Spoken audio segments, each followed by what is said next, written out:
ራዩ ከመና አስገቡልኝ ሰላም ልበለው ቢያንስ እንኳን ዩዘር ኔሙን እንዴት ብሎ እንደጻፈው አየከው ኡስታዝ ምን ግደለኝ እንጂ አልገባም ብሏል ጽፏል። ኧረ ሰላም ይለኛል እንዴ ሰላም ይለኛል። ጥያቄ ስጠይቀው በቀደም እንጃለህ ያለኝ ነው ያሳቀኝ። ራስ አራሳው መቼም ምንድነው ስለው እንጃለህ አለኝ አንድ ቀን ዱከም ምንድነው እንደዚህ የምጠፋው? ድምጽህ እኮ ራሱ ይናፍቃል። ኧረ በእናትህ አልቻልኩም። ምንድነው ያልቻልከው?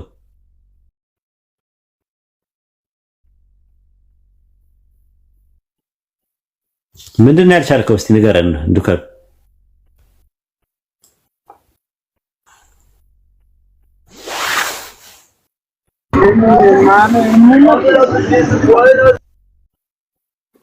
ምንድነው ያልቻልከው? ስልክ ገብቶብኝ ነው ይቅርታ።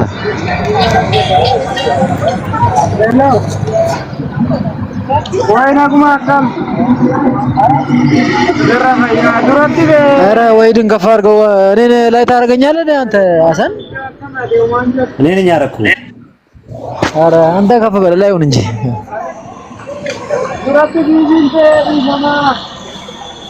የእንትኑን ጥያቄ መለስከው እንዴ? የምኑን? ዘፍጥረት 37:9 ላይ ዮሴፍ ህልም አለመና ፀሐይና ጨረቃ 11 ከዋክብት ለኔ ይሰግዱልኝ አየው አለ። የህልሙ ትርጉሙም ፀሐይና ጨረቃ እናትና አባት ናቸው። ነገር አሁን ነገር ስፈልግ ዘፍጥረት ጋር ሄድክ ነገር ስፈልገኝ ያኔ ጭራሹን መጽሐፍ ቅዱስ አንብቤ አላውቅም። አንተ በቀደም መቼ ዕለት ነው ከጨማመከኝ በኋላ? አይ አልጨመኩም እኮ አይ እንድትማር ነው እኮ አንዳንድ ነገሮችን። አዎ ገባኝ። ግን ያው ካስተማርከኝ በኋላ መጽሐፍ ቅዱስ አላነበብኩም። ወዛ በኋላ ለምን? አይ የሆነ ጥያቄ ልጠይቅ ነበር። ከዛ የዛን ቀን አዳምን አመጣና በቃ ሌላ ማደንዘዣ ወጋኝ። ተውኩታ ጥያቄ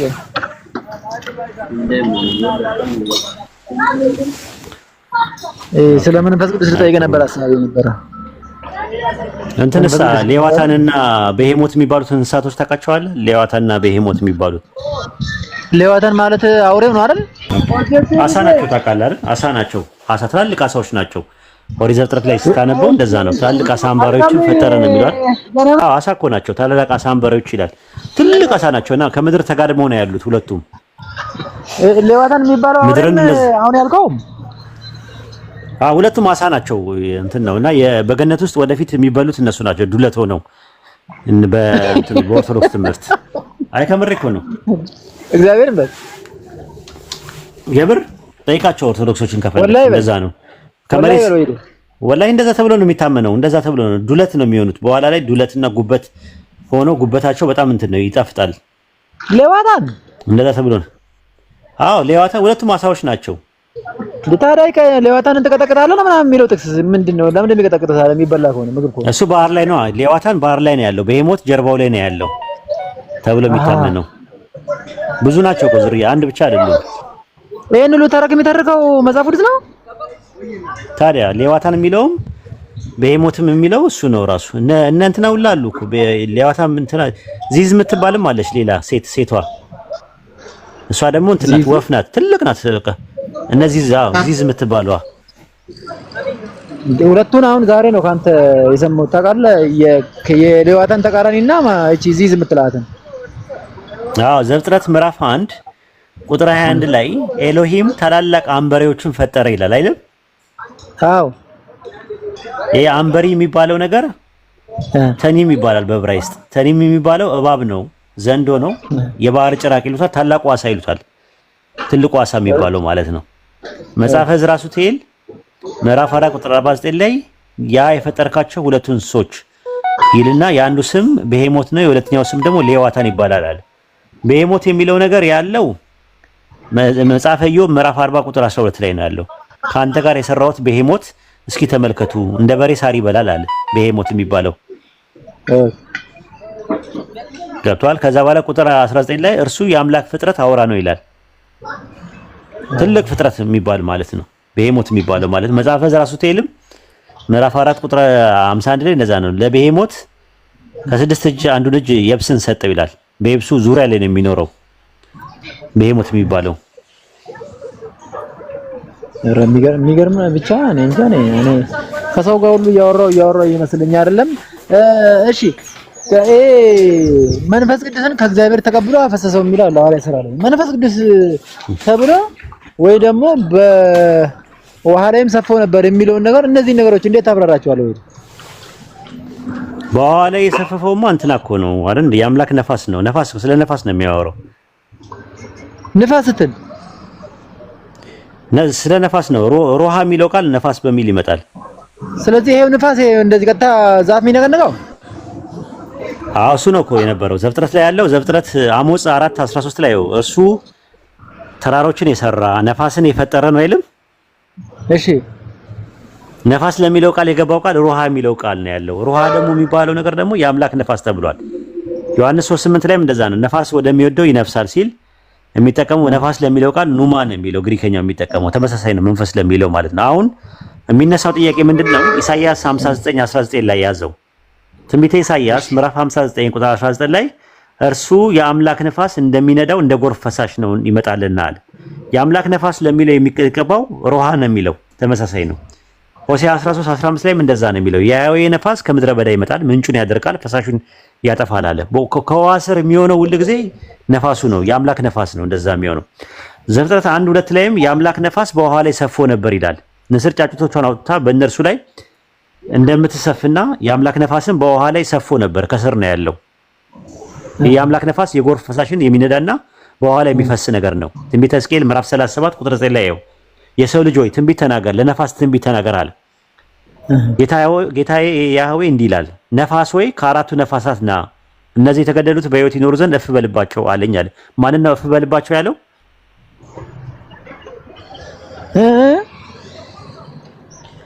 ነፋስ ሆይ አለው ከአራቱ ነፋሳት ዘንድ ና አለ። ና የሚለው ማንን ነው? ንፋስን። ከምንድን ነው የሚመጣው? ከአራቱ ነፋሳት ና አለውና በሕይወት ይኖሩ ዘንድ እፍ በልባቸው አለ። እፍ የሚለው ማን ነው? ራሱ ነፋሱ ነው ወይስ አምላክ ነው? ነፋስን ነው እንጂ ያለው እፍ በልባቸው አለው። እፍ በልባቸው። እሺ እፍ የሚለው ማን ነው? ነፋስ። ስለዚህ ነፋስ የሚለው ሩሃ ነው የሚለው የዕብራይስጡ መንፈስ ነው የሚለው። ስለዚህ ከአራቱ ነፋሳት የሚመጣው ማን ነው? ከአራቱ ነፋሳት ተውጣቶ የሚወጣው ነፋስ ማን ነው? መንፈስ ነው። መንፈስ የሚባለው ማለት ነው። ከአራቱ ነፋሳት የሚውጣጣ ነገር ነው። ስለዚህ ዘፍጥረት 1:3 ላይ ያለው ዘፍጥረት 1:2 ላይ ያለው የአምላክ መንፈስ በውሃ ላይ ሰፍሮ ነበር የሚለው ስለ መንፈስ ቅዱስ የሚያወራ አይደለም። ወደ አዲስ ኪዳን ስንስበው ግን እሱን ከስላሴ አንዱ አካል ወይ ደግሞ ከአንዱ ፈጣሪ እንደሆነ እየሳቡ ያስቡናልና ከእግዚአብሔር እጅ ተቀብሎ አፈሰሰው የሚለው የሐዋርያት ሥራ ምዕራፍ 2 ላይ አንተ ምንድነህ ራሱ አሁን አንተ ራስህ ማንነት አለ አይደል? ዱከምዬ አይ ስትተነፍስ ካፍንጫ የሚወጣ ትንፋስ አለ አይደል? ስታወራ ደግሞ ካፍ የሆነ የሚተነፍስ ትንፋሽ ነገር አለ አይደል? ኦኬ። ኦሪት ዘጸአት ምዕራፍ 15 ቁጥር 8 ላይ በአፍንጫው እስትንፋስ ውኆች ተከመሩ ይላል። እስትንፋስ ለሚለው ቃል የመጣው ነገር ሩሃ ነው። ከአፍንጫው የሚወጣው እስትንፋስ ምንድን ነው? መንፈስ ቅዱስ ነው አይደል? ለአምላክ አዎ። መዝሙረ ዳዊት ምዕራፍ 33 ቁጥር 7 እና 8 ላይ ደግሞ በአፉ እስትንፋስ ነው ሕያው የሚያደርገው ይላል። በአፉ ምን እስትንፋስ? ስለዚህ ከአፉና ከአፍንጫው እየተሸነሸነ የሚወጣው ነገር አካል ያለው ነገር ነው እንደ ያህዌ ኖ አይደለም። ታዲያ ሶስተኛው አካል ለምን ትላለህ? አይ ብለው ያደነዝዙናል፣ ያናውዙናል እያደከሙን በዛ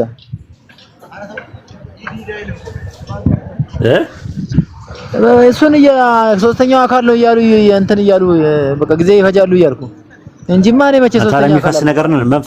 መንፈሴን አፈሳለሁ ይላል አይደል? በስጋ ለባሹ ላይ አፈሳለሁ ይላል አይደል? ስለዚህ የሚፈስ ነገር ነው አይደል? ትክክል። የሚፈስ ነገር እንዴት ነው ፐርሰን የሚሆነው? እኔም ጥያቄ ሰር ከማን ተቀብሎ ይላል? ከአብ ተቀብሎ ይላል። ሐዋርያት ሥራ ምዕራፍ 10 ቁጥር 38 ላይ አምላክ የናዝሬቱ ኢየሱስን በመንፈስ ቅዱስና በኃይል ቀባው ይላል አይደለ? መንፈስ ቅዱስ ኃይል የተባለው ማን ነው? መንፈስ ቅዱስ የተባለው ማን ነው? በመንፈስ ቅዱስና በኃይል ቀባው። ኃይልስ ኦኬ፣ ሁለት ፍቺ ነው ያለው። ኃይል ሲል ያው የአምላክ ኃይል ነው። መንፈስ ቅዱስ ሲል ደግሞ ያው መንፈስ ቅዱስ። ስንት አሉ እዛ ጋር? ስንት ነገር ተጠቅሰዋል?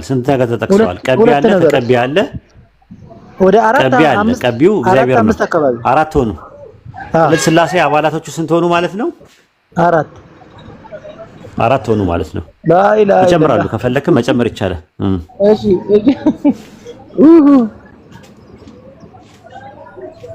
እሺ እስቲ ያው እንደዛ ነው። አየህ በመንፈስ ቅዱስና በኃይል ቀባው አለ። ስለዚህ ቅባት ነው ራሱ። መንፈስ ቅዱስ ምንድነው? ቅባት ነው። ዕብራውያን 1:10 ላይ ምንድን ነው የሚለው? እግዚአብሔር አምላክ ከባልንጀሮቹ ይልቅ በደስታ ዘይት ምን አለ? ቀባው። አዎ ደስታ ዘይት የተባለው ማን ነው? ዘይት የተባለው መንፈስ ቅዱስ ነው ይላል። ሉቃስ ወንጌል ምዕራፍ 4 ቁጥር 17 ላይ የጌታ መንፈስ በእኔ ላይ ነው ለድሆች ወንጌል እሰብክ ዘንድ ቀብቶኛልና አለ። ማን ነው የቀባው? ጌታ በምኑ ነው የቀባው? በመንፈስ ወይ ደግሞ በቅባት። ለኳል ማለት አሁን ምንድን ነው የሚቀረው? የያዘ ነገር እንዳሰልም የያዘ ነገር ምንድን ነው? በቃ ምንም አትበል እስቲ። በቃ አስተምረኛል። ዝም በል ውጣ በለኝ። ዝም ብለህ ሌላ ነገር ለምን ትጨምራለህ? ወይ አይደለም። ምንድን ነው የቀረ? እንዳሰልም የሚያደርግ ነገር ምንድን ነው? ለምን ሌላ ነገር ትጨምራለህ ነው የምልህ። አሁን ለምንድን ነው እንትን የምትውልብኝ? የሆነ ቀስ ብለህ ደግሞ ሌላ ነገር ጨምረህ የምታደርገው? በቃ አስተምረኛለህ። ሂድ ወደ ብትለምን ችግር አለ ነው? እኔ ደግሞ እኮ እንድትድንልኝ ስለምፈልግ ነው። ጥሩ ነገር ስለምመኝልህ ነው። ወይ አታስጨንቀኝ እናትህ። ትምህርት ደስ ብሎኝ እማራለሁ፣ ግን መጨረሻ ላይ በቃ የሆነ ጣል የምታደርገው ነገር ያስጨንቀኛል። እንድሸሽታ ያገኘኝ። ለምን ትሸሻለህ? አንተ የምትድንበትን ነገር ነው እሱን ተው። እርግጠኛ ነኝ። አመለጠኝ። ዱካም ወይ አንተን በጣም የጨነቀህ ነብዩ መሐመድ አለይሂ ሰላቱ ወሰላም እርሳቸውን ነብይነት መቀበልና የስቅለቱ ነገር ነው። የስቅለቱ ጥያቄ ዝም በል። ወይ ዳቀስከው በእናትህ ተው። በቃ ጨርሰሃል። ኖ ቆይ እንዳትወርድ። የስቅለት ጥያቄ ጠይቅ። የመሰቀሉ ጥያቄ ጠይቅ። አንተ በመሰቀሉ የምትድነው ነገር ስለሌለ ጥያቄ ጠይቅ። ኦኬ ቶ አይ ችግር የለውም። አታጨናንቀው። በቃ አታጨናንቀው። በነገራችን ላይ የኔ ጌታ አመሰግናለሁ። ወይ ለአንተ የተሰቀለልህ ማን ነው? ጳውሎስ ነው ወይስ ክርስቶስ ነው የተሰቀለልህ? ጳውሎስም ክርስቶስም እኔም ተሰቅያለሁ አለ ጳውሎስ። ያው አባባሉ ትምህርቱ እዛ ጋር የተለየ ትምህርት ነው። ያው ለዚህ ዓለም ተሰቅያለሁ ሲል እኮ ለዓለም ተሰቅያለሁ ሲል ምንድን ነው? ተሰቅሎ ተነስቶ ነው እንደዛ የሚለው? እኔ እንጃ ለምን እንደዛ አለ። ኧረ በእናትህ ኧረ አሰን በእናትህ ውይ ጳውሎስ እንዴት ነው ለአንተ የተሰቀለልህ? ለእኔ ጳውሎስ አልተሰቀለም፣ ኢየሱስ ነው የተሰቀለልኝ ይላል እኮ። እኔ ለዓለም ተሰቅያለሁ ይላል። ለዓለም ነው የተሰቀለው፣ ለሰው ነው የተሰቀለው። ታዲያ ዓለም ውስጥ አንተ አትካተትም? አልካተትም። ለምን እንዴ? እኔ ሰው ነኝ፣ ዓለም ሌላ፣ ሰው ሌላ እኮ። ዓለም አይደል ዓለሙን ሁሉ ስለወደደ አንድያ ልጁን ሰጥቷል ሲል ዓለም ሲል አንተ እዛ ውስጥ አትካተትም? አቤት እሺ ምን ማለት ነው? ወይ እኮ እኔ ለዓለም የተሰቀልኩበት ሲል ጳውሎስ ለአንተ ተሰቅሏል ወይ? ገላትያ 6:16 ላይ አልተሰቀለም። ገላትያ 6:16 ላይ እንደዛ ይላል። ዓለም ለእኔ የተሰቀለበት እኔም ለዓለም የተሰቀልኩበት ይላል። ዓለም መቼ ለጳውሎስ ተሰቀለ? ጳውሎስ ለዓለም መቼ ተሰቀለ? እኔ ምን ማለት እንደሆነ ዛሬ ይላል። ጳውሎስ ነው የሚለው ገላትያ 6:16 ላይ አንብብለት፣ አውጣለት ካልሆነ አውቀዋለሁ ወይ? ስለዚህ ጳውሎስ ተሰቅሏል፣ ለአንተ አልተሰቀለም። ምን ማለት እንደፈለገ አላውቅም። እሱ ላይ አልገባኝም ነው የምልህ።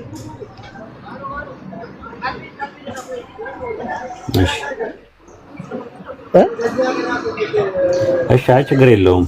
እሺ በቃ ልውረድ። እሺ አንተ ጥያቄ ልጠይቅ፣ ሌላ ጥያቄ ልጠይቅህ። ኧረ ወየ እሺ ልጠይቅህ። አይ እንደ ጳውሎስ ትምህርት እግዚአብሔር ድንጋይም አታክልትም ምንም ነው የሚሆነው? እግዚአብሔርማ ድንጋይ አይደለም። እንዴት እግዚአብሔር ድንጋይ እንዴት ነው? እግዚአብሔር አንደኛ ቆሮንቶስ ምዕራፍ 15 ምዕራፍ 15 አንደኛ ቆሮንቶስ 15:28 ላይ እግዚአብሔር ሁሉና በሁሉ ይሆን ዘንድ ይላል። ሁሉ ይሆን ዘንድ አለ። ሁሉና በሁሉ ይሆን ዘንድ ይላል። ሁሉ ይሆን ዘንድ ሲባል ምን ይሆናል? ምን ይሆናል? እግዚአብሔር ምን ይሆናል? እግዚአብሔር እስቲ ምን ነገር ምን ይሆናል? እግዚአብሔር ሁሉ ይሆን ዘንድ በቃ ኛው መረረኝ እንጃ። እሺ ቆላሲስ ምዕራፍ 3 ላይ ክርስቶስ አይሁዳዊ፣ የግሪክ ሰው፣ ባሪያ፣ ጨዋ ምናምን የሚባል ነገር የለም። ክርስቶስ ሁሉ ነው በሁሉ ነው ይላል። ክርስቶስ ሁሉ ነው ማለት አይሁዳዊም የግሪክም ሰው ነው፣ ወንድም ሴትም ነው። አረጋይ አረንጃን አይ በአንድ ተቀላላሉ ማለት ነው እንጂ እሱ ማለት በአንድ በክርስቶስ በአንድ ይድናሉ እንደማለት አይደል እንዴ? ክርስቶስ ሁሉም ነው ሲል ምን ማለት ነው? ሁሉም ነው ሲባል ምን ነው? እዛ በተጠቀሰው መሰረት በአንተ ጥያቄ አሁን በሬም ነው አህያም ነው ድመትም ነው ውሻም ነው ምናምን እያልክ ነው። ከላይ የተጠቀሰው አይሁዳዊ የግሪክ ሰው የለም፣ ባሪያ የለም፣ ጨዋ የለም፣ ሴትም የለም፣ ወንድም የለም። ክርስቶስ ሁሉ ነው በሁሉም ነው አለ። ክርስቶስ ሁሉም ነው ሲባል ከላይ የተጠቀሱትን ነው። ግሪካዊም አይሁዳዊም ነው ኢየሱስ፣ ሴትም ወንድም ነው፣ ባሪያም ጨዋም ነው።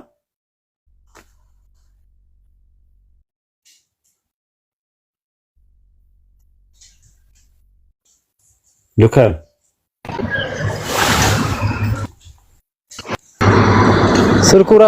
ስልኩ ራሱ ምቀኛ ነው። በእግዚአብሔር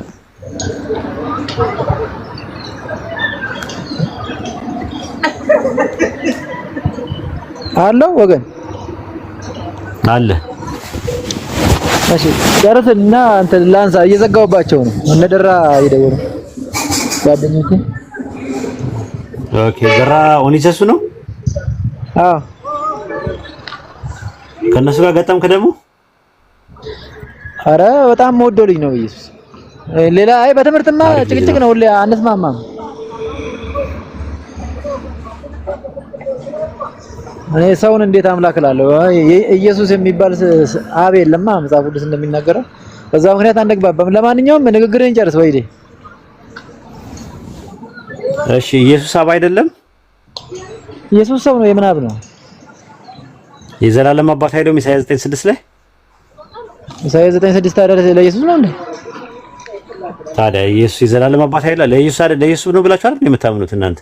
እኔ አላምንም። ለኢየሱስ ብሎ ማንንም ቢያምን እኔ ምን አገባኝ? ለኢየሱስ የቱ ጋር ነው? ለኢየሱስ ድንቅ መከራ ያለ አምላክ የቱ ጋር ነው የተባለው ኢየሱስ? እሺ ችግር የለውም። ዮሐንስ ወንጌል ምዕራፍ 3 ቁጥር 13 ላይ ከሰማይ ከወረደው በስተቀር ወደ ሰማይ የወጣ ማንም የለም፣ በሰማይ የሚኖረው ማን ነው አለ? የሰው ልጅ ነው አለ። ማቴዎስ 6:9 ላይ አባታችን ሆይ በሰማይ የምትኖር ይላል። ማን ነው በሰማይ የሚኖረው?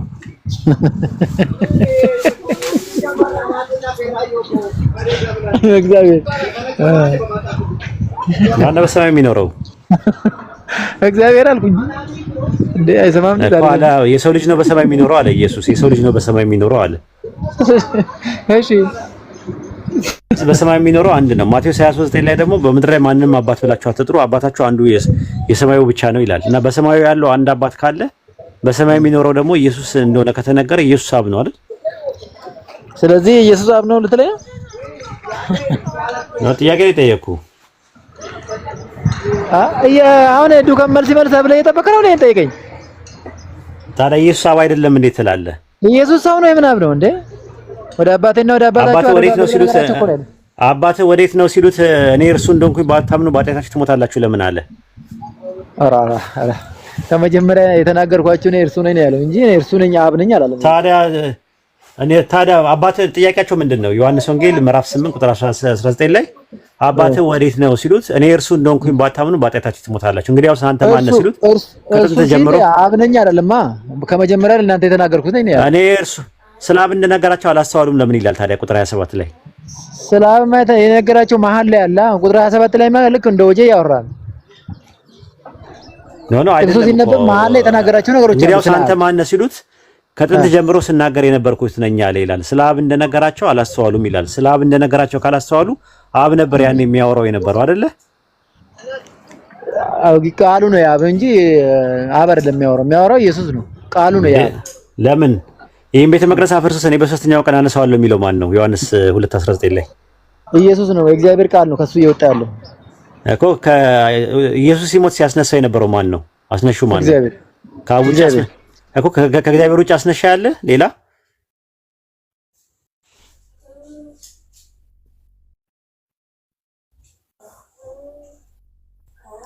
ዱካም የት ሄድክ?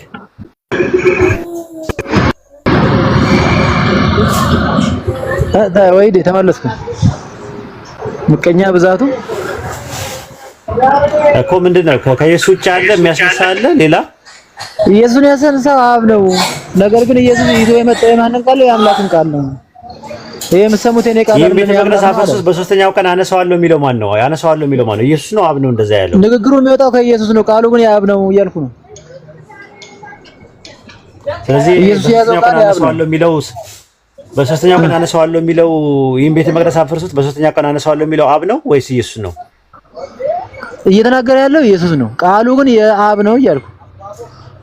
ስለዚህ ስለ ሰውነቱ ቤተ መቅደስ ሲናገር ነበር ሲል አብ ሰውነት አለው? ኢየሱስ ንግግሩ ይኸውልህ፣ ኢየሱስ ንግግሩ የሚወጣው ከኢየሱስ ነው። ተናጋሪው ግን አምላክ ነው። አብ ሰውነት አለ ወይ?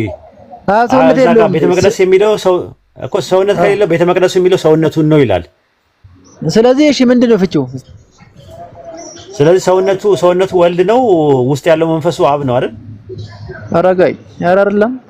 የኢየሱስ መንፈስ የሰው ነው፣ የሰው መንፈስ ነው ያለው። ኢየሱስ ክርስቶስን ከሙታን ያስነሳው የእርሱ መንፈስ የሌለ እንዴ?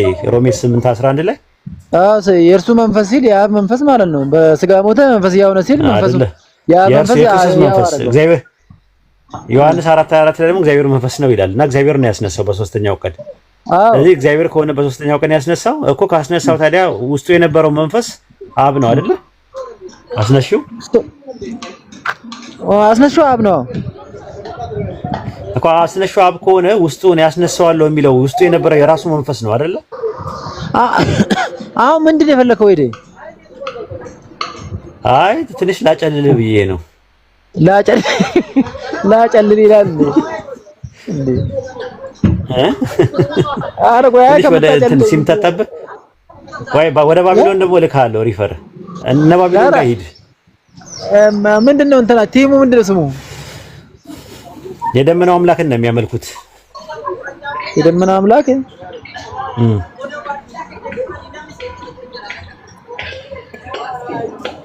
አይ በቃ እሺ። ራይነር እኮ እነሱ ጋር ሄዶ ነው ወደኛ የመጣው። ክትባት ተሰጥቶት ነው። ሪፈር ጽፌለት ነው። እውነት በል። አዎ መጀመሪያ እነሱ ጋር ላክነውና ሪፈር ጻፍንለትና መርፌ ወጉት። ከዛ በኋላ እኛ ጋር መጣ። ስለዚህ አንተም አሁን እምቢ ብለሃል። ከባቢሎን ጋር ማገናኘው ባቢሎን አለ ኡስታዝ ላክልና ላከው ተታውቀው ዱካን ላከው ይላል።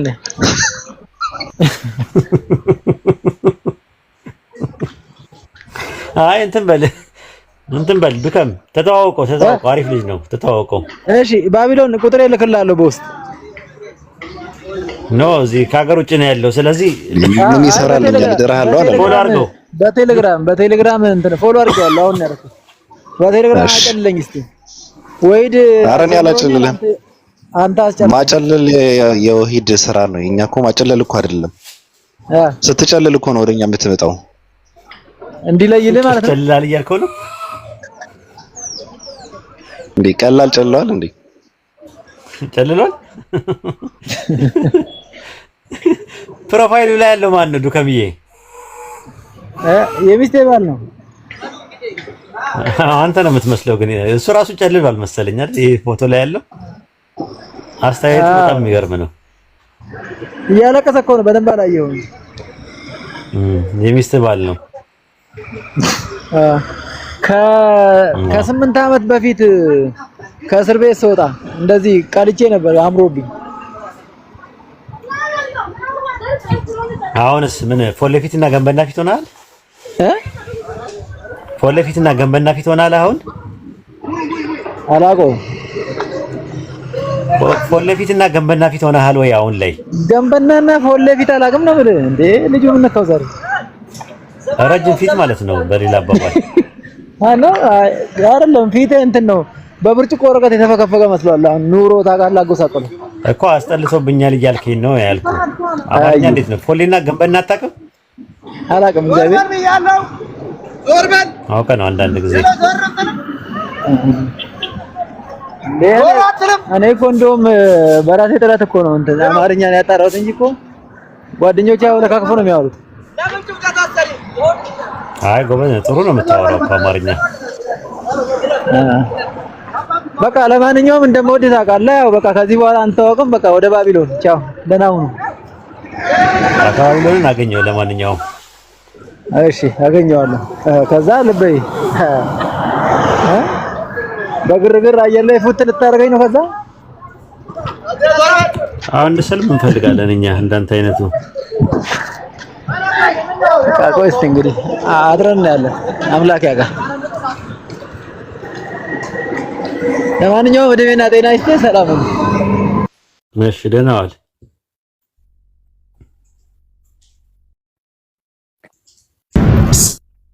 ሰላም አለይኩም ወራህመቱላህ። ወአለይኩም ሰላም ወራህመቱላሂ ወበረካቱ። ኡስታዝ እንዴት ነህ? እንዴት ነው? ሰላም ነው ኡስታዝ? አልሐምዱሊላህ። እንዴት ነህ?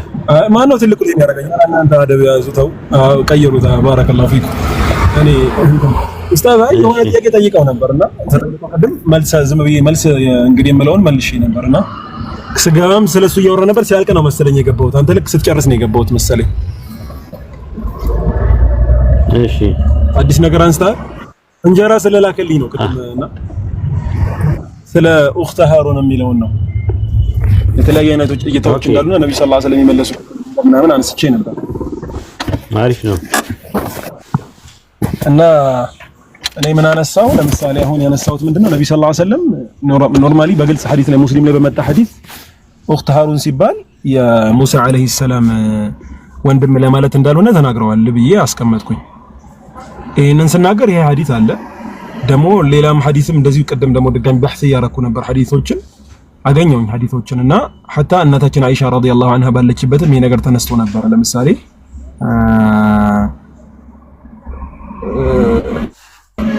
فقد ምንድነው ሁለት ሰሃቢዎች ነበሩና فقد قال صرح بذلك قتاده وكعب الاحبار ምናምን እና قتاده ታቢዒዎች ምናምን ተጠይቀው በዚህ ጉዳይ ላይ ولكعب هذا قصة في تفسير هذا التفسير فقد قالت له عائشة حين سمعت اختياره أنه هارون آخر وليس هو هارون أخا موسى من بلو استمروا كعب الأحبار مبالونا قتادة سيستمروا تسمى ناتاችን عائشة ይሄ ሃሩን ተብሎ የተጠቀሰው ማን አይደለም የሙሳ አለይሂ ሰላም ወንድም አይደለም ሲሉ እናታችን አይሻ ከዘብት አለች። ከዘብታ ዋሸህ በናወክ አለችው። በመናወክ እንደማለት ነው ውሸትን ያለችው።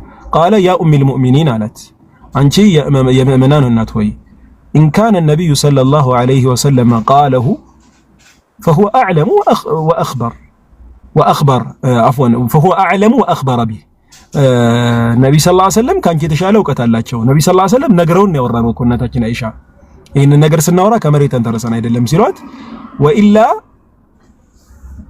ወኢላ ፈኢኒ አጂዱ በይነሁማ 600 ሰነህ ምን አለ 600 ዓመት ምናምን አካባቢ ወይም ከዛ በላይ ለውጥ ይገኛል። በሁለታቸው መካከል ትልቅ ልዩነት አለ እኮ ቁርአን ላይ ሲጠቅስ ያን አይደለም ሲላት እኔ ከነብዩ ሰለላሁ ዐለይሂ ወሰለም አስተምሮ ሰብቼ ነው ብሎ ሙስሊም ላይ ያለውን ሐዲስ ነው የነገራት። በነገራችን ላይ ፈሰከተት ዝም አለች። ነብዩ ከተናገሩማ እኔ ምንም እውነት ነው ማለት ነው ብላ ተቀበለች ማለት ነው። እና እኔ ማቀው የነብዩ ሰለላሁ ዐለይሂ ወሰለም እንትና ማን ነው ሃሩን ተብሎ የተጠቀሰው የሙሳ አለይሂ ሰላምን ወንድም አይደለም የሚለውን ነገር አጠናክሪ ነበር። ሌላው ነብዩ ሰለላሁ ዐለይሂ ወሰለም የተናገሩትም ነገር ነበር። ያንን አንስቼ ኡኽት ሲባል ለምሳሌ በሱረቱ አልአሕቃፍና በሱረቱ አዝኽሩፍ ላይ ነው አሳስቼ ቆን እንጃ አሕቃፍ ላይ ወዝኩር አኻ አዲ ይላል። ሌላም ቦታ ላይ ደግሞ በሱረቱ ዝኽሩፍ አካባቢ ይመስለኛል ምንድን ነበር ኡኽት የሚለው የመጣው ነው። ይሄ በሚለው ወማ ምንድን ነው? ቆይ አንድ ቃል ነው የጠፋኝ እኮ ቁርአኑን ለማምጣት ምን ነበር ያልኩት? አንዴ ቆይ ቁርአን አያው ላስታውሰው ብዬ ነው ይቅርታ። ኢላ አክበሩ ሚን ኡኽቲሃ የሚለውን አስታወስኩ። ወማ ኑሪሂ ሚን አያቲን ኢላ ሂ አክበሩ ሚን ኡኽቲሃ ሱራውን አላስታወስኩ። ኡኽት የሚለው ቃል በራሱ ለእንትን ይመጣል ቢጤ በሚል ይመጣል እኮ ቢጤ ናም አይዋ እና ከሷሊህነቱ አንፃር ነው በዚህ ምሳሌ የተጠቀሰችው ብዬ አውርቼ ነበርና ምናልባት ማስተካከያ ሰተኮነ ቀበላለሁ ብዬ ነው። ለዛ ነው ልተወሉ ነው አንዳንድ ነገር ነው እንትን ምንድነው እኔም እንደዛ ነው ማምነው። እንደዛም ነው የተቀመጠው። ሙፈሲሮችን በዚህ መልክና ልክ ነው ያስቀመጡት። አንደኛ ነገር፣ ሁለተኛ ነገር ደግሞ ያ የማይወጡት ነገር አለ። ለምሳሌ ማለት ነው የማይወጡት ነገር አለ። የማይወጡት ነገር ምንድነው? እዛው ላይ ጥያቄ መጠይቃቸው የያዕቆብ ልጅ ዮሴፍን ታውቀዋለህ? ባቢል ላይ እሺ አወኩት። አሁን እየሰማሁ ነበር። ልጅ ዮሴፍ የሚባለው የሚገርም ነገር ወንድሞቹ በ30 ብር ነው በብር ሸጡት ለእስማኤላውያን እና ከ1400 ዓመት በኋላ ደግሞ የማርያም ምጮኛ ሆነ ይላል ባይብል። የያዕቆብ ልጅ ዮሴፍ ማቴዎስ 1:18 ላይ ወይድ መነካ ማለት ሁለቱም የያዕቆብ ልጅ ዮሴፍ የተባሉት የተለያዩ ናቸው ብሎ መለሱልኝ። እንዴት ነው የምታገናኘው? ሁለት በተለያየ ዘመን የኖሩ የነበሩ ሰዎች እንዴት ነው የምታገናኘው? አይ ባይብል ስህተት አለበት። ይኸው በያዕቆብ ልጅ ዮሴፍ የሚባለውን እዚህ አምጥቶ የማርያም ምጮኛ ያደረጋት ምያ ጥያቄ ስጠይቀው ምን ነካ ወይድ? ሁለቱ እኮ በተለያየ ጊዜ የኖሩ የነበሩ ሰዎች ናቸው አሉ። ልክ በተመሳሳይም ይሄንንም በዚህ መልኩ ማስረዳት ትችላለህ። ብዙ ኤግዛምፕሎችን ማቅረብ ይቻላል። የሚገርም የተለያየ አይነት ምላሽ በጣም ብዙ እንትን እያየሁ ነበር። ሀታ ኪታብ ነገር አገኘው ሪሳላ በእንደዚህ አይነት ጉዳይ ላይ የተጻፈ የማንኛውም ባላቅም ማለት ነው። አሁን ያነሳውን ኡስታዝ ምን ይላል መሰለ? የዚህን ሹብሃ ያነሱ ሰዎችን ምላሽ ሲሰጥ ለም የቁል القرآن إن عمران وهارون المذكورين هما هارون وموسى وعمران موسى عليه السلام وإنما هذان اسمان منفردان ሁለቱም ምንድነው የተለያዩ ስሞች ናቸው፣ በተለያየ ጊዜ የነበሩ ማንነቶች ናቸው ብሎ بدليل أنه لو كان هارون እንደው ሃሩን ቢኖር ኖሮ ሙሳ ሐቂቀተን ለካነት ኢዳፈቱሁማ ኢላ ሙሳ አውላ አላህ ራሱ ስለዛ ማውራት ቢፈልግና እንደው ወደ ሃሩን ማስጠጋት ለምን አስፈለገ? ማን ይበልጣል ከሁለቱ? ኡስታዝ መጠጋት ካለበት ወደ ማን መጠጋት አለበት? ሙሳ ከሊሙላህ ነው፣ በፈድልም በምንም ይበልጣል። ኡኽተ ሃሩን ከማለት ኡኽተ ሙሳ ማለት አይቀልም ፊል ሐቂቃ ማለት ነው። لأنه أفضل من هارون ከሃሩን የተሻለ ነው፣ ምንም ጥርጥር የለውም። وأشهر في بني إسرائيل በኒ እስራኤሎችም ደግሞ እጅጉን የሚያውቁትና እጅግ ክብር የሚሰጡት ለሙሳ አለይሂ ሰላም ነው። ስለዚህ ያ እንዳልሆነ በዚህ ማወቅ እንችላለን ብሎ ይመልሳልና ሌሎችንም ይመልሳል። አላኩልል ብዙ በ5 በ6 መንገድ ነው ይመለሰውና ያን ለማን አዲስ ነገር ከተነሳ ለመቀበል ዝግጁ ነኝ ብዬ ነው እስካሁን ዝም ብዬ ነው። ሹክራን ኡስታዝ አላሁ አለይሂ። አዎ ግን እንትኑን የሃሩንስ ብሎ የተናገረው ማን ነው? ዛሬ ቁርአኑ ላይ መልስ አምጥቷል። አላህ እንዲህ አላለም። እነሱ የተናገሩትን ያወሳው ትክክል የተናገሩት በኒ እስራኤሎች ናቸው ራሳቸው። ግን ቢሉም አላህ እኮ ኮንፈርም አድርጓል እኮ እንትን ባይሆን ኖሮ ይቃወም ነበር አለ ተቀበይ እሱንም አይቻለሁ። አይ እሱ አንድ ወጅህ ነው። አንተ የጠቀስከኝንም አሁን ቃል በቃል ባነብል አንደኛ አንተ ያልከው ወደ ልጅ ያስደነገጥኩት እንደዛ ነው። አንድ ጊዜ ያስደነገጠው ቁርአኑ መርየምን የሃሩን እህት ይላታል ሲል እስቲ አምጣ እናሳየኝ። ቁርአን ያለ ንግግር ነው እስቲ ያለበትን አምጣ ብዬ ስለው ከደረክ ሲያመጣው ሰዎቹ ነው እኮ ያሉት ሰዎች ያሉትን ነው ቁርአን እየተናገረ ያለው ስለው ደነገጠ። የሚገባበት አጣ ልጁ አስታውሳለሁ። አንድ ጊዜ ስንወይ ይሄው ኡስታዝ ደግሞ አሁን ያልከውን ይወስማኝ ምን እንደሚል ثالثا ብሎ ሶስተኛ ሲመልስ ليس في القرآن تقرير أن مريم هي أخت هارون هي أخت هارون የሚል የሃሩን እህት ናት የሚል ቁርአን ላይ የለም። وإنما حكى القرآن ما قاله قومها لها የሷ ህዝቦች ለሷ ያሏትን ነው እርጉዞና ጸንሳ ስትመጣ የተናገሯትን ነገር ነው እንጂ የተናገረው وقد سمع القرآن على عهد النبي صلى الله عليه وسلم كثير من اليهود والنصارى አለ። ይሄንን ቁርአን ሲያነቡት አይሁዶቹ ሰምተዋል፣ ክርስቲያኖቹ ሰምተዋል። ይሄንን ነገር ሲያስተምሩ ነብዩ ሰለላሁ ዐለይሂ ወሰለም فلماذا لا ترى لم يكذبه ታዲያ እንዲህ ከሆነ ለምን ነብዩ ዋሹ ብለው አልሞገቷቸውም? አይሁዶች እያንዳንዱን ቃል ቁርአንን ሲሞግቱ ነበር። بل لماذا دخلوا دين محمد وآمنوا به دين محمد وآمنوا به دون أن يستوقفهم هذا الخطأ وفيهم ምንድነው القسيسيين والرهبان ባህታውያኖች ምናምን ነበሩ፣ አይሁዶች ነበሩ። والخامات ይሄ ምንድነው ሐኻማት ማለት የዚህ የይሁዳዎቹ ምናምን አዋቂዎችን ምናምን ነው ይላል ትርጉሙን ሳይው ማለት ነው። وكذلك والقساوست ቀሳውስት ራሱ ይላል والقساوسات ቀሳውስቶችም ነበሩ። والعلماء والفلاسفة ፈላስፋዎችም ነበሩ። والمؤخرون من كل جنس የታሪክ ምሁራኖች ነበሩና ይሄን ጥያቄ ለምን አላነሱም ብለን እንጠይቃቸዋለን ብሎ ይላል። አንተ ያልከው ነገር አላህ አልተናገረውም እነሱ ነው የተናገሩት። ደሞ ይሄ ነገር ሲነገር መቼስ ምላሽ ሰጡ እነሱ ይሄን ጥያቄ መቼ አነሱ የሚል ነገር ነው። አላሁ አለም። እኔ አዲስ ነገር ካለ ለመቀበል ብዬ ነው ለመስማት ብዬ ነበር የጠበቅኩት። ኧረ ምንም ነገር አዲስ ነገር የለም። ያው የነበረ ነገር ነው እንትን ያልከው ማለት ያለውን ነገር ነው የነገርከን። እኛ አዲስ ነገር የምናስተምረው የምንጨምርበት ነገር የለም። ባይሆን ቢብሊካሊ የሆነ አርጊውመንት ተመሳሳይ አርጊውመንት ቢልድ ማድረግ ይቻላል ነው። ብዙ እንትኖች አሉ፣ ኤግዛምፕሎች አሉ፣ ናምናዎች አሉ፣ እንደዛ አይነት ነገሮች ባይብል ላይ አሉ። ግን የተለያዩ ናቸው እያሉ እነሱ ምን ነካ ወይ ዴን ማሰላሰል እንዴት ያቀታል? በተለያየ ዘመን የኖሩ ሰዎችን የስምና የአባት ስም መመሳሰል ነው ምናምን ብለው የሚሉት ነገር አላቸው።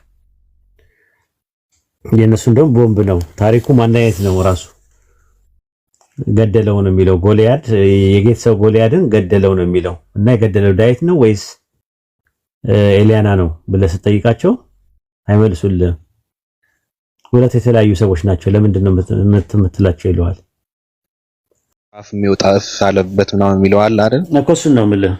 ቅድም የሆነ ልጅ ጋር ስንወያይ ነበር ራሱና ይኸውልህ ሁለተኛ ቆሮንቶስ ምዕራፍ 4 ቁጥር 17ን የያዘው ጥቅሱ ኢንዋርድማንና አውትዋርድማን ይላል። ግሪከኛው አንትሮፖስ ነው የሚለው የውስጥ ሰውነትና የውጭ ሰውነት ይላል። አሁን ባቢሎን የሚባለው የውጭ ሰውነቱ የውጭ ሰውነት አውትዋርድማን የሚባለው አካሉ ነው። ኢንዋርድማን የሚባለው ደግሞ መንፈሱ ነው። ያ መንፈሱ አንተ ራስህ ነህ፣ ካንተ ውጭ አይደለም። አንተ የሁለት ነገር ውቅር ነህ። አንተ አካል ሲበሰብስ እንትን ሲል ወደ አፈርነት ሲመለስ የምትሄደው አንተ ራስህ ነህ። ወደ ጌታ እንሄዳለን ስንሞት ብሏል ጳውሎስም። ሁለተኛ እንትን ላይ መጽሐፈ መክብብ ምዕራፍ 12 ቁጥር 7 ላይ ደግሞ ስጋ ወደ አፈር ሲመለስ መንፈስ ደግሞ ወደ እግዚአብሔር ይመለሳል ይላል። አሁን ያ የሚመለሰው መንፈስ አንተ ራስህ ነህ። የአንተ ራስህ የአንተ መንፈስ ኦሪት ዘፍጥረት 2:7 ላይ በአፍንጫው ሕይወት እስትንፋስ ሰፋ አለበት። ያ መንፈስ ከእግዚአብሔር አፍ የወጣ ነው ብሎ ያምናሉ። ከወጣ ያ የወጣው ነገር ፍጡር ነው ወይስ አይደለም ነው ጥያቄው። ቅድም ስጠይቀው ልጁን የነበረው እሱ ነበረ። ፍጡር ነው ካሉ ፈጣሪ አፍ ውስጥ እንዴት ፍጡር ነገር ይኖራል? በእኛውን የተፈጠረ ነገር ነው ሲነፋ አላ ካፉ አይደለም የነፋ እፍ እያለ አይደለም ካፉ። በእኛ ትምህርት እንደዚህ አይነት ትምህርት የለንም። ግን አሁን ከአፉ ከሆነ የሚወጣው ቅድም ስጠይቀው ነበር። ከአፉ ከሆነ የሚወጣው ከአፉ የሚወጣው ነገር ፍጡር ነው ወይስ ያልተፈጠረ ነገር ነው ብዬ ጠየቅኩት። ያልተፈጠረ ነገር አለኝ። ኦኬ ያልተፈጠረ ነገር ከሆነ መጥቶ አካሌ ጋር ከኔ ጋር ተዋህዶ ሲኖር እኔ ነኝ ወይስ አይደለሁም ያ ነገር? ስለዚህ ወይድ ማለትና ባቢሎን ማለት የተፈጠረና ያልተፈጠረ ነገር አላቸው። አይ እንደዛ አይደለም የተፈጠረ ነገር ነው አለኝ ተመልሶ ልጁ። ኦኬ የተፈጠረ ነገር ከሆነ ፈጣሪ ውስጥ ከፈጣሪ አፍ ሲወጣ የተፈጠረ ነገር ፈጣሪ አፍ ውስጥ ምን ሊያደርግ ይቀመጣል አልኩት። አይ እዛ እያለ ፈጣሪ ነበር አለ። እዛ እያለ ሲወጣ ነው ፍጡር የሚሆነው አለ። ስለዚህ አንተ የኔ ማንነት ከሆነ ከዛ የሚወጣው እኔ እግዚአብሔር አፍ ውስጥ እያለው ፈጣሪ ነበርኩኝ፣ ከዛ ስወጣ ደግሞ ፍጡር ሆንኩኝ ማለት ነው ብዬ ጠየቅኩት። አይ ቆይ ጠይቄ እመጣለሁ አለ። እኔ እነግርሃለሁ ባቢሎን 1000 ዓመት ሰጣቸዋለሁ፣ ክርስቲያኖች 1000 ዓመት ሰጣቸዋለሁ። ይህን ጥያቄ አይመልሱትም። በሁለቱም አጣብቀኝ ውስጥ ነው ያሉት። ራሱ ዳይኮቶማይዝድ አድርገን ነው ቁልፍልፍ ያደረግናቸው። ሶስተኛ አማራጭ እንኳን የላቸውም። ራሱ ከአፉ የሚወጣው እስትንፋስ ነው ሄዶ አዳም ጋር እንትን ያለው የሰው እንትን የሚለው ከአፉ የሚወጣው ነው ብለው ነው የሚያምኑት። ከአፉ ከወጣ ከአፉ የሚወጣው ያ መንፈስ አፉ ውስጥ እያለ ፍጡር ነው ወይስ አይደለም ነው ጥያቄው። ፍጡር ነው ካሉ የተፈጠረ ነገር ውስጡ ነበረ ወይ? ፍጡር ካሉ ማለት ነው። ፍጡር ራሱ ከራሱ ጋር የራሱ ባህሪ ነበረ ወይ? ከአፉ ከወጣ የራሱ ባህሪ ነው የሚሆነው። ስለዚህ ፍጡር ነበረ ወይ? እዛ ነበርን ወይ? ሰዎች የሚባሉ ነገሮች ትናንሽ እግዚአብሔር ነበሩ ወይ? ትናንሽ ፈጣሪዎች ነበሩ ወይ? ሬማፌዝ የሚባል ፕሮቴስታንት አንድ ትምህርት አለ። ማን ኢዝ ስፒሪት ያያሶል ኢን ቢንግ ዘ ቦዲ የሚል ትምህርት አለ። ሰው መንፈስ ነው፣ ነፍስ አለው፣ በስጋ ውስጥ ይኖራል የሚል ትምህርት አላቸው። የነሱ ትምህርት ነው የሚሆነው። ስለዚህ እኛ እግዚአብሔሮች ነን ይላሉ፣ ትናንሾች እግዚአብሔሮች ነን ይላሉ። ለምን? ከዛ ስለወጣ መንፈሳችን ዮሐንስ ወንጌል 4:24 ላይ እግዚአብሔር መንፈስ ነው ይላል። ዘፍጥረት 1:26 ላይ ደግሞ ሰውን በመልኩ ፈጠረ ይላል። ስለዚህ መልኩ መንፈስ ከሆነ ሰውን መንፈስ ነው። ከዛ አንጻር ነው። ስለዚህ ሰው አምላክ ነው የሚል ትምህርት አለ። ትናንሽ ክርስቶሶች ነን የሚሉት ትምህርት አላቸው። ያ ካልሆነ በስተቀር ፍጡር ነው ካሉ አስቸጋሪ ነው። ያልተፈጠረ ነው ካሉ ደግሞ እኔ ጋር ያለው ማንነቴ እኔ ጋር ውስጥ ያለው ያልተፈጠረ ነው ወይ? አዎ ካሉኝ የእኔ አይደንቲቲ ነው ወይስ አይደለም ነው ጥያቄው። አይደለም ካሉ እኔ አፈር ስሆን ወደ ጌታ ትሄዳለህ የሚባለው ምኑ ነው የሚሄደው? እኔ አፈር ስሆን ወደ ጌታ ሲሄድ እኔ ነኝ ወይ የሚሄደው ወይስ የኔ መንፈስ ነው የሚሄደው? የኔ መንፈስ ዝም ብሎ የኔ ጥገኛ እኔን ሕያው የሚያደርግ ነው እንጂ እኔ አይደለሁም። አይ ነህ ራስህ ነህ ካሉኝ እኔ እንግዲህ ያልተፈጠርኩ ነኝ ማለት ነው። ስጋዬ የተፈጠረው ነገር አፈር ሲሆን ያልተፈጠርኩ አለው ማለት ነው። ያልተፈጠረ ወሂድ የሚባል ነገር አለ ማለት ነው። እንዲህ አይነት ትምህርት ነው ያለው ኑማቶሎጂ በሚባለው ነገር ላይ መልስ እንኳን መስጠት የማይቻልበት ትምህርት ነው። ግልጽ ነው ባቢሎን? አዎ ግልጽ ነው። እኔም እንደዛ ብዬ ነው የማምነው። እኔም እግዚአብሔር ነው ነኝ ብዬ ነው የማምነው። ምክንያቱም እግዚአብሔር ከኛ ስጋ ምንድነው ስጋ ወሰደ፣ እኛ ደግሞ ከእግዚአብሔር መንፈስ ወሰድንና ስለዚህ እኔም እግዚአብሔር ነኝ ብዬ ነው የማምነው በእንደዚህ አይነት አመለካከት። ለማንኛውም አመሰግናለሁ።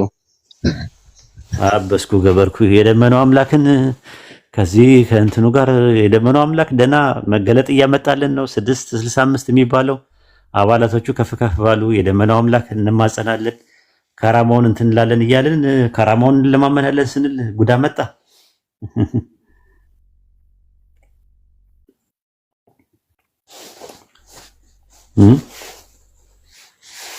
ምንም ማድረግ አልችልም። መጽሐፍ ቅዱስ እንትን ተርሼ ነው እንደዛም ብለውና አመሰግናለሁ። ለማንኛውም የአማርኛ ቻት ጂፒቲ አምላክ ስጋን አመጣ የሚል አለ። ስጋን አመጣ ሳይሆን ስጋን ለበሰ። የቱ ጋር እንደዛ ስጋ ለበሰ የሚል አላነበብኩም። ምን እስቲ ጥቅስ ይኖር ይሆን? ምናልባት መጽሐፍ ቅዱስ ውስጥ ነው፣ የትም ቦታ ላይ ባይብልም ላይ ቢሆን ከፈለከው ነገር ላይ ከብሉይ ኪዳን ከ39 አዲስ ኪዳን 27 ለኔ የምእመኑ አመለካከት በቂ ነው። ያመኑ ሰዎች የሚሉት በቂ ነው ማለታቸው? አዎ አምኖ ከተከተለ እሱ ለኔ በቂ ነው። ስለነገሩ እንትና ቪሽኑም እንደዛ እኮ ነው። ቪሽኑ ራሱ 9 ጊዜ ነው የተወለደው። ራማ 7ኛው ነው፣ 8ኛው ክሪሽና ነው፣ 9ኛው ቡድሃ ነው፣ 10ኛው ደግሞ ካልኪ ተብሎ ይመጣል ወደፊት እና በየዘመኑ እየመጣ ስጋ እየለበሰ ይወለዳል። ኢንካርኔት ያደርጋል በየጊዜው እየመጣ። ልዩነቱ ከኢየሱስ ምንድነው? ኢየሱስ አንዴ ነው ከድንግል ማርያም ስጋ ለብሶ የመጣ አምላክ ነው የሚሉት፣ ኢንካርኔሽን ኦፍ ጋድ ብለው የሚሉት። የሂንዶች ግን በተለያየ ጊዜ ነው የመጣው። 9 ጊዜ መጥቷል። አሁን ደግሞ 10ኛው ነው የሚጠበቀው። ቪሽኑ ማለት ነው፣ ወልድ ይባላል እሱ ማለት ነው። እና አባቱ ደግሞ ብርሃማ ነው በየጊዜው የሚልከው። ያኛው ደግሞ አንድራ የሚባል አለ፣ ወይም ደግሞ ሲቫ የሚባል አለ፣ አጥፊ ነው። መጨረሻ ላይ የሚያጠፋው እሱ ነው። 3ኛ ይመጣል። አሁን ያኛው ፈጥሮ ነው ቁጭ ያለው ብርሃማ የሚባለው አብ የሚባለው አባት የሚባለው። ቪሽኑ በየጊዜው እየመጣ ያድናል፣ ይወለዳል ራሱ ማለት ነው። የማዳን ስራ ነው የሚሰራው ቪሽኑ ማለት ነው። እና አዳኝ ነው። ከዛ መጨረሻ ላይ ግን የሚያጠፋው ልዩነቱ ምንድነው? መንፈስ ቅዱስ የሚባለው 3ኛው አካል ያ ሲቫ ማለት ነው። ሲቫ የተባለበት አጥፊ ማለት ነው እና ያጠፋዋል። ፍጥረትን የሚያጠፋው እሱ ነው። 3ኛው የሥራ በስራ ድርሻ ነው ልዩነታቸው። ብርሃማ አምላክ ነው፣ ቪሽኑ አምላክ ነው፣ ሲቫ አምላክ ነው። ግን አምላክነታቸው አንድ ነው። ኤሰንሳቸው ማለት በምንነት አንድ ናቸው፣ በማንነት 3 ናቸው። ያ ነው ልዩነቱ ማለት ነው። እንግዲህ ከዛ በኋላም ያሉት እነ ኦባንሺዳ ምናምን ጋር ስታነብ እነ ፑራናዎች ካልኪ ፑራና ቪሽኑ ፑራና ጋር ምናምን ስትሄድ ደግሞ በእያንዳንዱ ነገሮች ላይ እየመጣ እንትን ይላል። ላም ሆኖም የመጣበት ሰዓት አለ ይላሉ። እና ላም አትበላም አትታረድም። ለምሳሌ ለምን እንትን ነው? በአንድ ወቅት ላም ነበረች ራሱ አይተህ ከሆነ በፑራና ውስጥ ማለት ነው። እነ ኡባንሺዳ እነ ያዞርቤድ አግራባቤድ ሳምቤድ እና ሪግቤድ የሚባሉ መጽሐፎች አሉ። በእነሱ መጽሐፍ ስትመለከታቸው የሆነ ሰዓት ላይ ላም ሆኖ የመጣበት ሰዓት አለ እና ስለዚህ ላም የማያርዱበት ምክንያት ለዛ ነው፣ ክቡር ነው ይላሉ። ለምን? በአንድ ወቅት አምላክ ላምን ስጋ አድርጎ ለብሶ መጥቶ ነበር ብሎ ስለሚያምኑ።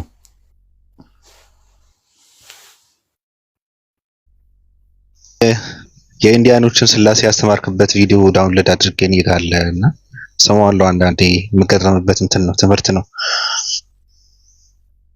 ብዙ ነው የምትሰማው። ራሱ እንትና የሞርሞኖች ጋር ውይይት ነበረኝ። አሁን የዛሬ 2 ሳምንት ምናምን አካባቢ ውይይት ነበረኝ እና እነሱ ደግሞ ከእነሱ ጋር ሰዋይ ዘፍጥረት 1:1 በረሺት ባራ ኤሎሂም ኤታ ሸማኢም በኤታ አሬስ ይላል። በመጀመሪያ ኤሎሂም ሰማይና ምድርን ፈጠረ እና ኤሎሂም የኤሎሃ ብዙ ቁጥር ነው አማሉት ማለት ነውና ፈጠረ ሳይሆን መባል የነበረበት ፈጠሩ ነው መባል የነበረበት። ለምን? ባራ ነው የሚለው። አይ ግን እኮ ሲንጉላር ነው ባራ ነው የሚለው። ባሩ አይልም ስላቸው የግድ ማለት የለበትም። ለምን? ሙሴና አሮን መጡ ለሚለው ቃል ያቮ ነው የሚጠቀመው። ያቮ አይልም መጡ ነው የሚለው። ግን ያቮ የሚለው ለፕሉራል መጠቀም እንችላለን። ስለዚህ በአካል የተገለጡት 3 ናቸው። ራስ ለሰው የተገለጡት 3 አካላቶች ናቸው እንጂ ብዙ ናቸው አሉኝ። ዘፍጥረት 1:26 ላይም እግዚአብሔር ነው እንፍጠር ሲል እንፍጠር ሲል ለብዙ አካላቶች ናቸው፣ ብዙ ናቸው። በቁጥር እንደውም አይገደቡም። በዓለም ላይ እንደውም 6 ቢሊዮን ምናምን ህዝብ አለ ተብሎ ይታመናል። እነሱ ግን 6 ቢሊዮን ብቻ አይደሉም፣ ብዙ ናቸው። እና ለሰው ልጆች የመጡት 3ቱ ብቻ ናቸው። አብ ወልድ መንፈስ ቅዱስ ብቻ ናቸው 3ቱ ማለትና ሌላም አለች ራሱ በተወሰነ የተገለጠች ሴት አምላክ አለች ራሱ የአብ ሚስት ሰማይ ላይ የምትኖር ብላም ብለው አሉ። ከፈለጋችሁ ጠይቋቸው እነሱን። ሪሊ እውነታችሁን ነው ስላቸው ከመጽሐፈ ሞርሞን ምናምን ራሱ እየጠቀሱ ነው የሚያወሩት። መጽሐፈ ሞርሞን ሞሪኒ የሚባል መልአክ በወርቅ ጻል አድርጎ 4ኛው ክፍለ ዘመን ላይ የነበረው መጽሐፍ ሰጠው፣ የተጻፈ መጽሐፍ ማለት ነውና ከዛ አንጻር ነው ምናምን ብለው ነው የሚያምኑት። ግን ክርስቲያኖች ናቸው እነሱ። ክርስቲያን ነን ይላሉ፣ በልሳን ይጸልያሉ፣ ትንቢት ይናገራሉ። በኢየሱስ ስም ነው የሚያጠምቁት። ሲያጠምቁ በአብ ወልድ መንፈስ ቅዱስ ስም አይደለም፣ ግን በስላሴ ያምናሉ። ስላሴ አንድ አምላክ ናቸው፣ 3ቱ አካላት አንድ አምላክ ናቸው ብለው ያምናሉ። ግን 3 ብቻ አይደሉም፣ ሶስቱ የተገለጡት ናቸው፣ ብዙ ናቸው። አሁን እዚህ ጋር ስለ ያለው ስንት ሰው ነው? 9 ሰው ነው። አሁን ደግሞ ጎሏል፣ 8 ሰው ነው። 8 ሰው አለ ራሱ ማለት ነው። ገስት ላይ ያለ ነው 8 ሰው የተባለው እንጂ ሰው የሚባለው ገስት ላይ ያለው ብቻ አይደለም። ገስት ላይ ስላሉት ሰዎች ነው የምናወራው። ልክ በተመሳሳይም እንደዛ ነው። ከዛ በኋላ እንደዛ ነው ብለው የሚያምኑት ከሰበከ በኋላ ነው ያደረገው ብለው ነው የሚያምኑት አይደል? ከተሳሳቱ እንደዛ ነው።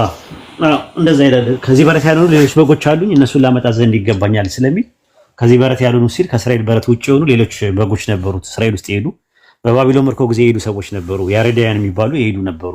አሜሪካ ሬድ ኢንዲያን ውስጥ ሄደው የተሰደዱ ሰዎች አሉ። እነሱ አይሁዳውያኖች ጋር መጥቶ አስተምሮ ነው ያደረገው። ለእናንተ ምለው ለሌሎቹ እምላለሁ ስላለ ሄዶ መጥቶ እንትን ነው። ይህን ጥቅስ የሚገርም ነገር ካሽሚር ላይ ሚርዛ ጉላም አህመድ የሚባል አለ ከሙስሊም ውስጥ የወጣ ካሽሚር ላይ እሱም እንደዛ ይላል። ኢየሱስ መስቀል ላይ ፌንት ነቀለና ከዛ በኋላ ፌንት ነቀለና ሲሰቅሉት አምልጧቸው ከመስቀል አምልጦ ሄዶ ህንድ ሄዶ ገብቶ ካሽሚር ላይ 120 ዓመት ኖሮ ሞተ ብለው ያምናሉ። አረገ ምናምን የሚልም ትምህርት የላቸውም። እንደዛ አሉ። አህመዲያ ይባላሉ። ቃዲያኒ ይባላሉ። አህመዲያ የሚባል ስም ነው ያላቸው ማለት ነውና እነሱም እንደዛ ነው የሚያስተምሩት ትምህርታቸው ማለት ነው። እንደዛ ብለው ያስተምራሉና ጥቅስ ስትላቸው ለእናንተ ምለውን ለሌሎቹ እምላለሁ ይላል። ከዚህ በረት ያሉ ሌሎች በጎች አሉኝ እነሱን ላመጣ ስለሚል መጥቷል። እኛ ጋር ነው የመጣው። በ33 ዓመቱ አምልጦ ከእስራኤል ከመስቀል ላይ አምልጦ 120 ዓመት ኖሮ ነው የሞተው ይላሉ። እነዚህም ደግሞ የራሳቸው ትርክት አላቸው። እንደዚህ አይነት እንትን ያላቸው ከዛ አንጻር ነውና እነሱም እንደዛ ነው የሚሉት ሞርሞኖች ማለት። ሞርሞኖች ለየት የሚያደርጋቸው ነገር ሲጋራ አያጨሱም፣ ለስላሳ አይጠጡም። ይሄ የእንትኖችን የቡና አይጠጡም፣ ሻይ አይጠጡም። ኒኮቲን ያላቸው ነገሮች በአጠቃላይ አይጠቀሙም። የሚጠጡት ወተትና ውሃ ብቻ ነው የሚጠጡት ያየሁት። ከዛ ውጭ ምንም ነገር አይጠቀሙም። ዲሲፕሊን አላቸው፣ ያዳምጣሉ፣ አዳማጮች ናቸው፣ ያወራሉ። ለከጆ ዋይትነስ እና እነሱ እንትን ነው ራሱ ማለት ነው። መጽሐፉን ይዞ ለመከራከር እንደዛ ነው እንትን የሚሉት ማለት ነውና እኛ ጋር ከመጡ ሁለት እድል ነው ያላቸው። ሁሌ ነው የምነግራቸው። መጀመሪያ ከመወያየት በፊት የምነግራቸው እሱን ነው። ሞርሞን፣ የያዋ ምስክር ምናምን የመሳሰሉት ስለሚያዳምጡ ሁለት ምርጫ እንዳላቸው ነግራቸው፣ ወይ ኤቲስት ትሆናላችሁ ወይ ትሰልማላችሁ። ግን በእምነታችሁ እንደማትቆዩ በጣም እርግጠኛ ነኝ ብዬ ነው የምነግራቸው። በዚህ ደረጃ ማለት ነው። ጃን ታስታውስ እንደሆነ የያዋ ምስክር ነው እና ለመጀመሪያ ጊዜ እሱ ቤት ነው ያገኘሁት። ከማግኘቴ በፊት ነግሬዋለሁ። እስከ መጨረሻው ድረስ ፋይት ካደረክ ወይ ትሰልማለህ ወይ ደግሞ ኤቲስት ትሆናለህ። አንድ ልጅም እንደዚሁ እንደዛ ብየው ነበረ። ኤቲስት ሆኖ አገኘሁት። አሁን ቴሌግራም ላይ ሁላ ይመጣ ነበርና ኤቲስት ነኝ አለኝ። አሁን ኤቲስት ሆኛለሁ፣ በቃ በምንም ነገር አላምንም ምናምን አለ እና ሁለት ምርጫ ነው ያላቸው እንደዛ ስለሚያዳምጡ ማለት ነው። አሁን ትልቁ የፕሮቴስታንት ችግር አያዳምጡም። ኦርቶዶክስ ትልቁ ችግር አያዳምጡም። ፋይት አያረጉም ሐሳብ ላይ እስከ መጨረሻው ድረስ የሚመጣውን አርጊመንት እስከ መጨረሻው ድረስ አይጋለጡም። ነው አይጋፈጡም። መጋፈጥ የሚባል ነገር ፊት ለፊት አይጋፈጡትም። እሱ ነው እንትን። ኦኒሰስ ደግሞ እንደዛ ነው። የተለያየ ናቸው። አሪፎችም አሉ፣ እንደገና ደግሞ ዝም ብለው የሚሆኑ ልጆች አሉ። ኦኒሰሶች ማለት ነው። አሁን ያዲ ላይ ነው መስራት ያለብን። ያዲ በቃ እሱ ላይ በጣም መስራት አለብን። ያዲ እነ ዴራ ምናምን የመሳሰሉት እነሱ ላይ በጣም መስራት አለብን። ቶሎ ቶሎ ቢመጣው እነሱም አይቀርላቸው መጨለላቸው ማለት ነው።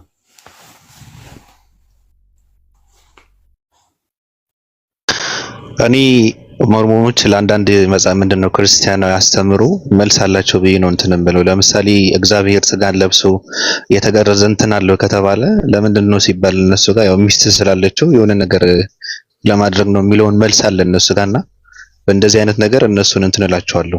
መልስ ከሌለው እንትን ከመከተል የነሱ ይሻላል ብዬ እንትን እላለሁ። የማያስፈልግ ነገር ቢሆንም ትንሽ ይሄ አይምሮ የማይቀበለው ነገር ቢሆንም ማለት ነው። ለማንኛውም እኔ ጥያቄን ጨርሻለሁ። መጨለልም ወደዛኛው መሄድም አልፈልግም እና አንድ ጥያቄ ልጠይቅህ። ባለፈው ያነሳው ጥያቄ ነበረ ስለ 665 እኮ አንተ 665 ነህ። ያው የደመናው አምላክ ነውና የደመናው አምላክ ነው። ስለዚህ ምንም እንትን የለውም። 65 ስለሆንክ አንተን አይመለከትም። እኔ ያልኩት የነካኩትን ነው ያልኩት። መነካካት ታውቃለህ? ዝም ብሎ እንትንም አይደለም መነካካት፣ መጥቶ መቆስቆስ ምናምን መነካካት፣ መጎንተል ምናምን የሚያደርጉትን ያልኩት እንጂ ስማ ብዙ እኮ አርፎ የተቀመጡ ክርስቲያኖችም አሉ የራሳቸውን ሃይማኖት የሚያካሂዱ። እነሱን አያካትትም። አሁን መጨለል ወይ መስለም የሚለው ነገር እስልምናን ከነካካችሁት ነው ያልኩት እኔ። እስልምናን የሚነካካ ሰው ከነካኩት ሁለት ምርጫ አለው፣ ወይ መስለም ነው ወይ መጨለል ነው ብዬ ያልኩት እነሱን ነው።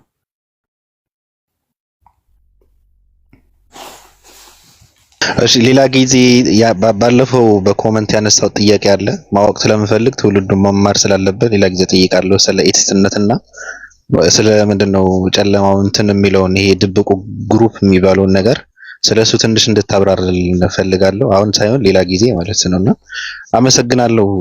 ያው ፈጣሪ ይጠብቅህ። የአማርኛ ቻት ጂፒቲ እናመሰግናለን። እሺ እናመሰግናለን እኛም።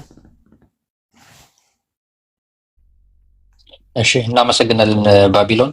ህሊና አለች ኡስታዝ፣ ጊዜ አለ? ህሊና ጥያቄ ካላት ለመመለስ ኡስታዝ ካልደከመ። እሺ ናውራ። እሺ ህሊና ታራው ያንቺ ነው።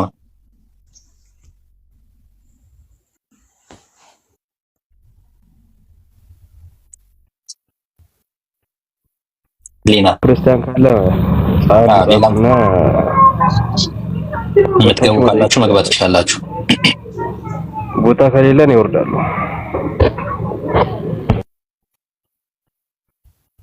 ሌላ ፖዝ ላይ ሆነሽ ዱከምን አስገባው እስቲ ቦታ ካለ ዱከምን አስገባው። ኢንሻአላህ ኡስታዝ አንደኛ ዮሐንስ መልእክት ምዕራፍ 5 ቁጥር 7 እና 8 አብራራልኝ። ኦኬ እስከዛ ድረስ ዱከምን አስገቡት። የመርየም አንደኛ ዮሐንስ መልእክት 5:7 ላይ በሰማይ የሚመሰክሩ ሶስት ናቸው እነሱም አብ ቃልና መንፈስ ቅዱስ የሚለው በ382 ጄሮም የጨመረው ነው። ላቲን ቡልጌት ላይ በ382 ላይ ልብ አድርጊ። ከዛ በፊት የለም ነበረ። ከዛ በ1611 ላይ ኪንግደም ቨርሽን የሚባለው ባይብል ላይ ያንን ነገር ከዛ ወጥተው ተረጎሙት ማለት ነው። ከዛ በኋላ ነው በ1879 የአባሮሜ የቁም ጽሑፍ የሚባለው ከኪንግደም ቨርሽን ባይብል ላይ እንትን ሲል አብ ቃልና መንፈስ ቅዱስ ናቸው የሚለውን የጨመረው ማለት ነው። የኦርቶዶክስ 80 ላይ መሰለኝ ያለ ይመስለኛል። የ2000 ላይ ምናልባት ያላችሁ ሰዎች እስቲ ይዩት። አንደኛ ዮሐንስ መልእክት ምዕራፍ 5 ቁጥር 7 ላይ በሰማይ የሚመሰክሩ ሶስት ናቸው አብ ቃልና መንፈስ ቅዱስ ናቸው፣ እነዚህ ሶስቱ አንድ ናቸው የሚለውን የሥላሴን ትምህርት ለማደራጀት ብለው ያመጡት ናቸው።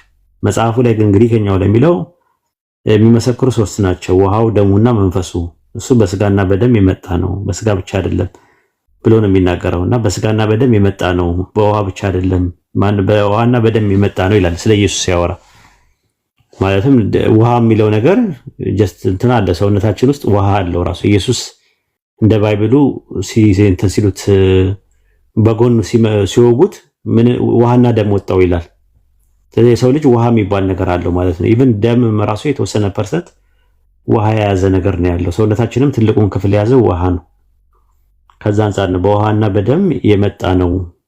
የሚመሰክሩም ለሱ መምጣት ሰባዊነቱም ከዛም ባሻገር ደግሞ መንፈሱ ናቸው። እነዚህ ሶስቱም ውሃው ደሙ መንፈሱ በአንድ ይስማማሉ የሚለው ከዛ አንፃር ነው። መሪው ዱካ ምን አስገቡት? ሄራን ኡስታዝ ለስላሴ ስላመጡት ነው በቀደም ለታስወያይ ይሄን ፓርት እኮ እንደዛ ነው። አንደኛ ዮሐንስ መልእክት 5:7 ላይ እንደዛ ነው ጭማሪ ነው ያለው። አይ ቲንክ እስቲ ልልሽ የሚሊኒየሙ ላይ ሌው አለ ወይስ የለም የሚለውን ሚሊኒየሙ አንደኛ ዮሐንስ እሺ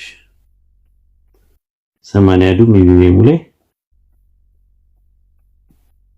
እስቲ አንደኛ ዮሐንስ መልእክት ምዕራፍ 5 ቁጥር 7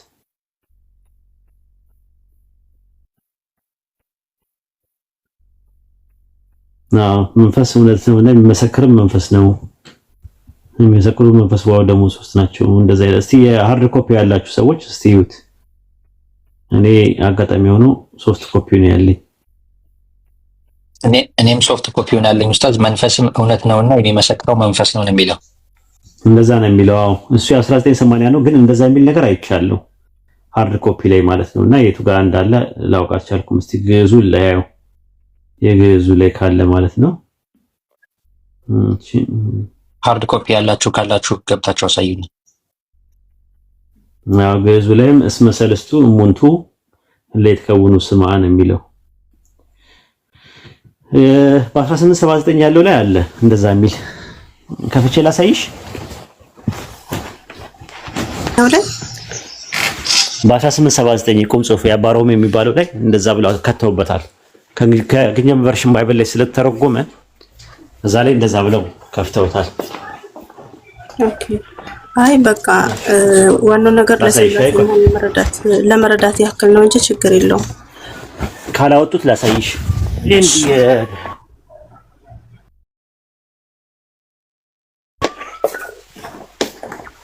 ሰላም አለይኩም። አንደኛው ዮሐንስ መልእክት ምዕራፍ 5 ወአለይኩም ሰላም ወራህመቱላሂ ወበረካቱ። ኧረ አስገቡልኝ እንትናን። ኧረ ተው ግን አስገቡት። ሉቃም እንዴ ብሏል ኡስታዝ። ዛሬ ተፈጠን ነበር ግደሉኝ አልገባ ብሏል።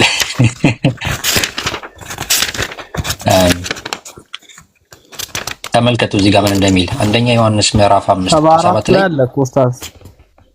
የት ላይ? 74 ላይ አለ። አተልቀኝ በትልቁ ነው ኡስታዝ። አተልቀኝ